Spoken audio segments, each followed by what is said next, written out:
কিয়ামত অতি সন্নিকটে, যে আলামতগুলোর উপর বিশেষভাবে লক্ষ্য রাখবেন। প্রিয় দর্শক, 21 শতকের বিস্ময় হিসেবে বিশ্ববাসীকে চমকে দিয়েছিল দুবাইয়ের বুর্জ আল খলিফা।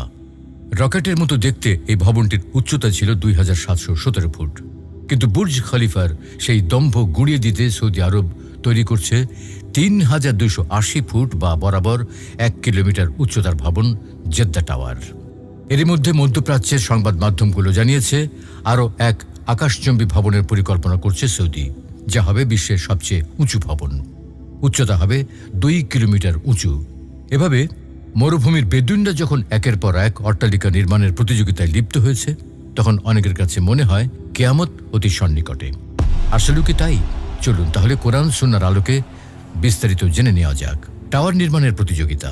প্রিয় দর্শক, কিয়ামতের একটি গুরুত্বপূর্ণ আলামত হচ্ছে সুউচ্চ টাওয়ার নির্মাণের প্রতিযোগিতা। আরব উপদ্বীপে প্রকাশিত এই আলামতটি ইতিমধ্যে বিশ্ববাসী দেখতে পাচ্ছে। পৃথিবীর সর্বোচ্চ টাওয়ার আরব উপদ্বীপের দুবাইতে অবস্থিত, নাম বুর্জ আল খলিফা। ভবনটির উচ্চতা 2717 ফুট। এছাড়াও অনেক সুউচ্চ ভবনের নির্মাণ কাজ চলছে আরবের বুকে, যেসব ভবন বুর্জ খলিফাকেও ছাড়িয়ে যাবে। যেমন দুবাইতে তৈরি হচ্ছে ক্রিক হারবার টাওয়ার। এর উচ্চতা হবে 3045 ফুট। ধারণা করা হয়েছিল বুর্জ আল খলিফার পর এটিই হবে বিশ্বের সবচেয়ে উঁচু ভবন, কিন্তু সৌদি আরবের নির্মাণাধীন জেদ্দা টাওয়ার সব রেকর্ড ভেঙে দেবে। মরুভূমির বুকে গড়ে উঠছে আগামী বিশ্বের সবচেয়ে উঁচু স্থাপনা জেদ্দা টাওয়ার। আকাশচুম্বী এই স্থাপনাটির উচ্চতা হবে 3280 ফুট বা 1000 মিটার, যা বরাবর 1 কিলোমিটার উঁচু। 170 তলা বিশিষ্ট ভবনটির প্রাথমিক নির্মাণ ব্যয় ধার্য করা হয়েছিল $1.2 বিলিয়ন। তবে শেষ পর্যন্ত তারও অনেক বাড়বে।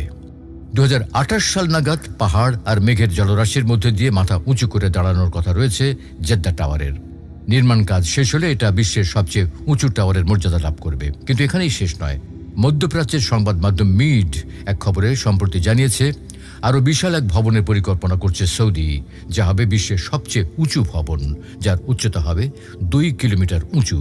তার মানে কিয়ামতের গুরুত্বপূর্ণ আলামত হচ্ছে সুউচ্চ টাওয়ার নির্মাণের প্রতিযোগিতা। অর্থাৎ কিয়ামতের আলামতগুলোর ভেতর আরব উপদ্বীপে যেসব বিশেষ আলামতের কথা বলা হয়েছে, সেগুলি কি তাহলে প্রকাশ পেতে শুরু করেছে? বেশ কয়েক বছর বন্ধ থাকার পর গত জানুয়ারিতে আবারও জেদ্দা টাওয়ারের নির্মাণ কাজ শুরু হয়েছে। এখন উদ্বোধনের অপেক্ষা। এটা যেন অবিশ্বাস্যভাবে নবীজির হাদিসের সঙ্গে মিলে যাচ্ছে।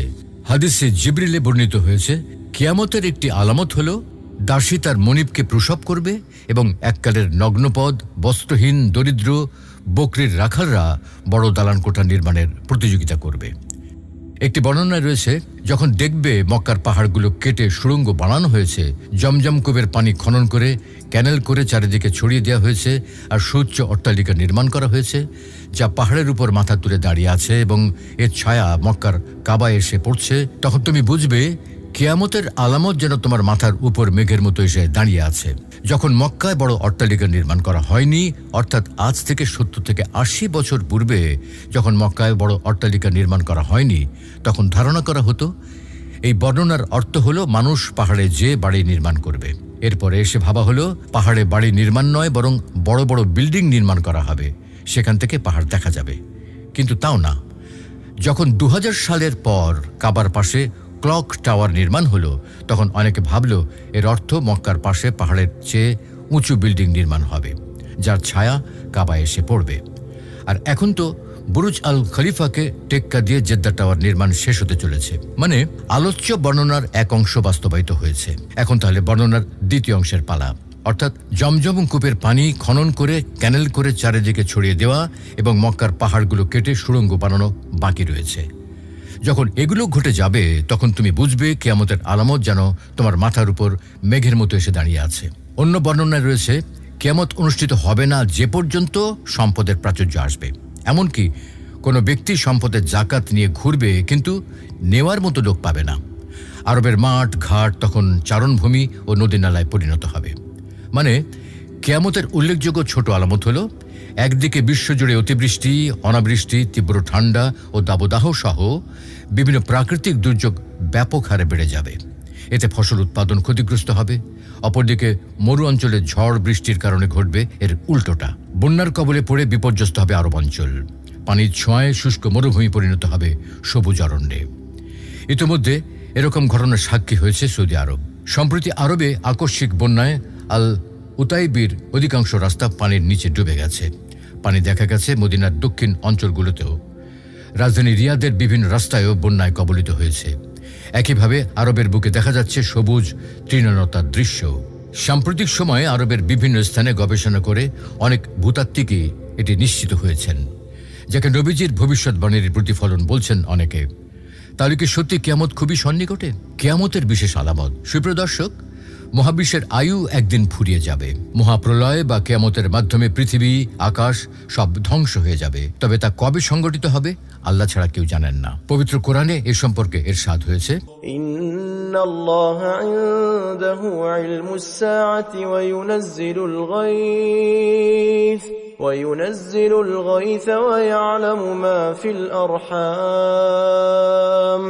নিশ্চয়ই কিয়ামতের জ্ঞান কেবল আল্লাহরই জানা। তিনি বর্ষণ করেন বৃষ্টি এবং তিনি জানেন কি আছে জরায়ুর ভেতর। সেদিন ইসরাফিল আলাইহিস সালামের প্রথম ফুৎকারে নশ্বর জগতের সবকিছু ধ্বংস হয়ে যাবে এবং দ্বিতীয় ফুঁকের মাধ্যমে সব সৃষ্টি ফের জীবিত হয়ে উঠে দাঁড়াবে। ইসলামের পরিভাষায় এটি কিয়ামত। কিয়ামতের আলামতের মধ্যে কিছু রয়েছে ছোট আলামত আর কিছু বড় আলামত। বড় আলামতগুলো কিয়ামত খুব কাছে এলেই দৃশ্যমান হবে। ছোট আলামতগুলো ইতিমধ্যে প্রায়ই প্রকাশ পেয়েছে, আর কিছু প্রকাশ পায়নি বা পুরোপুরি প্রকাশ পায়নি। তবে বিভিন্ন আলামত প্রকাশ পাচ্ছে বলে উম্মতে মুহাম্মদীকে পবিত্র কোরআনে সতর্ক করা হয়েছে। ইরশাদ হচ্ছে, فهل ينظرون إلا الساعة أن تأتيهم بغتة فقد جاء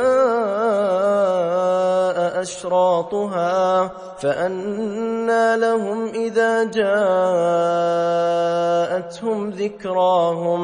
তারা শুধু এই অপেক্ষাই করছে যে কিয়ামত হঠাৎ করেই তাদের কাছে এসে পড়ুক। বস্তুত কিয়ামতের লক্ষণসমূহ তো এসেই পড়েছে।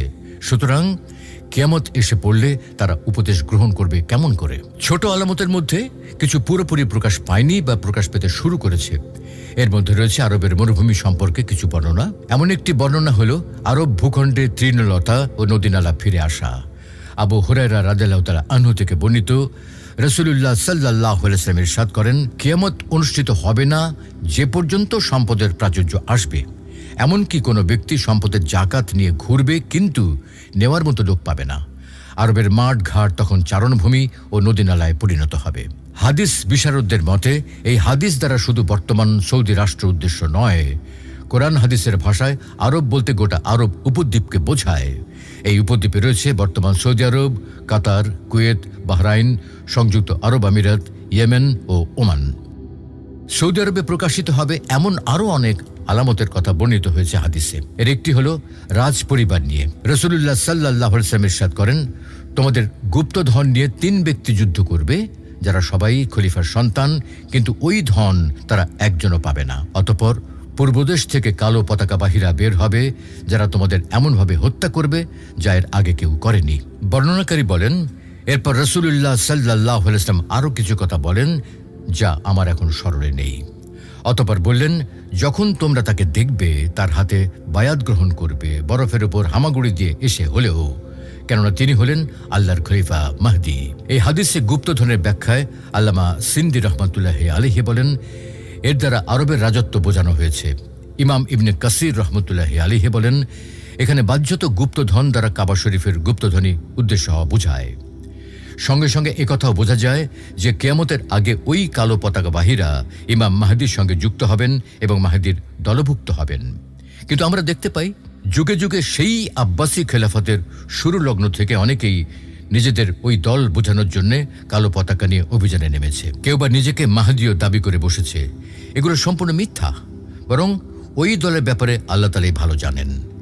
ইমাম মাহদির ব্যাপারে অনেক হাদিসে বিভিন্ন আলামত ও অবস্থা বর্ণনা করা হয়েছে। যেমন তিনি নিজেকে গোপন রাখবেন, তবে নেককাররা তাকে চিনে ফেলবেন। তিনি ফাতিমা রাদিয়াল্লাহু তাআলা আনহার বংশের হবেন। তার নাম মুহাম্মদ হবে, তার পিতার নাম আব্দুল্লাহ হবে, ইত্যাদি ইত্যাদি। যুগে যুগে যারা নিজেকে মাহদি পরিচয় দিয়ে আত্মপ্রকাশ করে বিভিন্ন অভিযানে লিপ্ত হয়েছে, তারা ভ্রষ্টতা ও ভ্রান্তির শিকার হয়েছে। সামাজিক যোগাযোগ মাধ্যমে দেখা যায় অনেকে উল্লিখিত হাদিসকে সৌদি আরবের বর্তমান পরিস্থিতির সঙ্গে তুলনা করতে চায়, অথচ এর সঙ্গে সৌদি আরবের বর্তমান পরিস্থিতির সম্পর্ক নিয়ে প্রশ্ন রয়েছে। তাই বলা যায় লোহিত সাগরের পাশে মাথা উঁচু করে দাঁড়াতে যাওয়া জেদ্দা টাওয়ারের আলোচনাটিও সেই রকম। বুর্জ আল খলিফার নকশাবিদ মার্কিন স্থপতি আদ্রিয়ান স্মিথের নকশায় কিংডম হোল্ডিং কোম্পানির চেয়ারম্যান যুবরাজ আল ওয়ালিদ বিন তালাত ও জেদ্দা ইকোনমিক কোম্পানি যৌথভাবে এই টাওয়ার নির্মাণ করছেন। প্রধান ঠিকাদারি প্রতিষ্ঠান সৌদি বিন লাদেন গ্রুপ। 59টি লিফট, 12টি দ্রুতগতির এসকেলেটর থাকবে টাওয়ারটিতে। জেদ্দা ইকোনমিক সিটির প্রাণকেন্দ্র হবে এই টাওয়ার। একই সঙ্গে বাণিজ্যিক এবং আবাসিক সুবিধা থাকবে ভবনটিতে। থাকবে হোটেল, অ্যাপার্টমেন্ট ও বিভিন্ন বাণিজ্যিক প্রতিষ্ঠানের অফিস। পর্যটন আকর্ষণ করতেও জেদ্দা টাওয়ার গুরুত্বপূর্ণ ভূমিকা রাখবে। অর্থাৎ জেদ্দা টাওয়ার কিয়ামতের কোনো আলামত নয়, এটি শুধুমাত্র সৌদি আরবে নির্মাণাধীন একটি অত্যন্ত উঁচু ভবন, যা বিশ্বের সবচেয়ে উঁচু কাঠামো হওয়ার পরিকল্পনা করা হয়েছে। কিছু উৎসের বর্ণনার ভিত্তিতে একে কিয়ামতের আলামত হিসেবে উল্লেখ করা কোনো ধর্মীয় বা ইসলামিক বিশ্বাস নয়, বরং একটি ভুল ধারণা।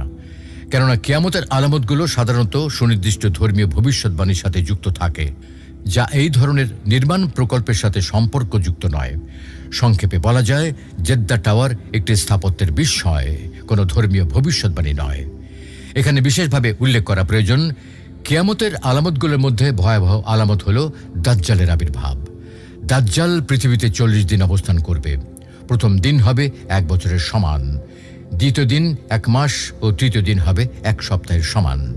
বাকি দিনগুলো হবে দুনিয়ার সাধারণ দিনের মতো। তখন নামাজের সময় নির্ধারণ করতে হবে অনুমান করে। মানুষকে বিপদগামী করতে সব ধরনের চেষ্টা চালাবে সে মিথ্যা, জান্নাত জাহান্নামের চিত্র দেখিয়ে মানুষকে বিভ্রান্ত করবে।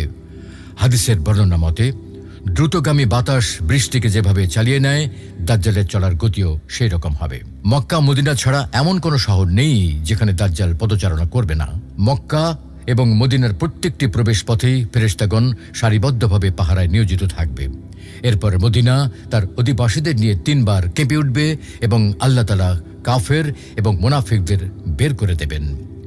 আসলে ইতিহাসের শুরু থেকে মানুষ পর্বতরাজির মহিমা ও আকাশ মার্গের বিশালতা উপলব্ধি করে এসেছে। তাদের পর্যবেক্ষণের ধারা ও প্রণালী আদিম ও অর্বাচীন, তাই তারা এদের অবিনশ্বর ভাবত। কিন্তু আল কোরআনের উদ্ভাসিত অন্যতম সত্য এই হল, বিশ্ব চরাচর পরিকল্পিতভাবে সৃষ্ট এবং একদিন এর অবসান অবশ্যম্ভাবী।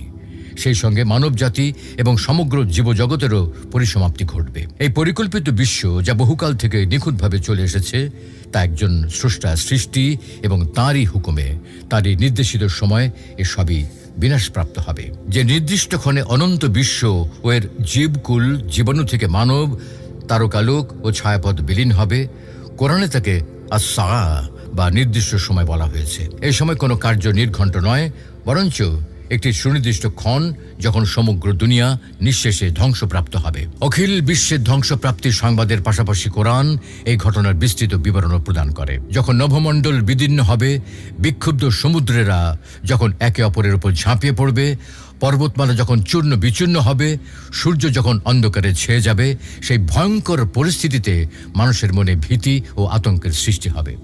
বিশেষ জোর দিয়ে বলা হয়েছে, সেই অবস্থার হাত থেকে কোনো নিষ্কৃতি নেই, পালানোর কোনো পথ নেই। এসব বিবরণ থেকে আমরা এই সিদ্ধান্তে পৌঁছাই, ক্রান্তি লগ্নের সেই পরিস্থিতি এমন ভয়াবহ হবে, পৃথিবী এর আগে কখনো তেমন অবস্থার মুখোমুখি হয়নি। তাই অখিল বিশ্বের অবশ্যম্ভাবী ধ্বংসপ্রাপ্তির বিষয়টি সব যুগের মানুষের মনে ঔৎসুক্যের জন্ম দিয়েছে। কিছু আয়াতে বর্ণনা আছে, লোকেরা কিয়ামতের দিনক্ষণ সম্পর্কে মহানবী সাল্লাল্লাহু আলাইহি ওয়াসাল্লামকে প্রশ্ন করেছে। তারা আপনাকে কিয়ামত সংঘটিত হওয়ার সময় সম্পর্কে জিজ্ঞাসা করে। এসব প্রশ্নের উত্তর দানের জন্য আল্লাহ তাআলা মহানবী সাল্লাল্লাহু আলাইহি ওয়াসাল্লামকে নির্দেশ দিলেন, আপনি বলে দিন, এর জ্ঞান শুধু আমার প্রভুর নিকটেই রয়েছে। অর্থাৎ কিয়ামতের দিনক্ষণ সংক্রান্ত জ্ঞান একমাত্র আল্লাহরই এখতিয়ার। এর থেকে আমরা বুঝি, কিয়ামতের আগমন সময় মানুষের জ্ঞানের অগম্য। আল্লাহ কেন কিয়ামতের আগমন ক্ষণকে মানুষের জ্ঞানের সীমানার বাইরে রেখেছেন, নিশ্চয়ই তার অন্তর্নিহিত কারণ আছে। উদাহরণস্বরূপ বলা যায়, মানুষ যে কোনো শতাব্দীতেই বাস করুক না কেন, তার জন্য এটা মঙ্গলময় যে সে কিয়ামত সম্পর্কে উদ্বিগ্ন থাকে এবং আল্লাহর মহত্ব ও বিপুল পরাক্রম সম্পর্কে শ্রদ্ধাশীল থাকে। সেদিনের ভয়াবহতা হঠাৎ করে তাদেরকে আচ্ছন্ন করে ফেলার আগে তাদের জানা উচিত, একমাত্র আল্লাহ ছাড়া তাদের আর কোনো আশ্রয় নেই। যদি কিয়ামতের সঠিক নির্ঘণ্ট জানা থাকতো, তাহলে বর্তমান সময়ের পূর্ববর্তী লোকেরা প্রয়কাল সম্পর্কে চিন্তা করা প্রয়োজনীয়তা উপলব্ধি করত না। কোরআনে বর্ণিত ক্রান্তিকালীন ঘটনাবলী সম্পর্কে তাদের কোনো আগ্রহ থাকত না। মৃত্যু নিয়ে কোনো দুশ্চিন্তা থাকত না। পরকালের প্রস্তুতি নেওয়ার কোনো প্রয়োজন বোধ করত না। আল্লাহ রাব্বুল আলামিন আমাদের সকলকে নিজ নিজ কিয়ামত তথা মৃত্যুর জন্য যথাযথ প্রস্তুতি গ্রহণ করার তৌফিক দান করুন। আমিন।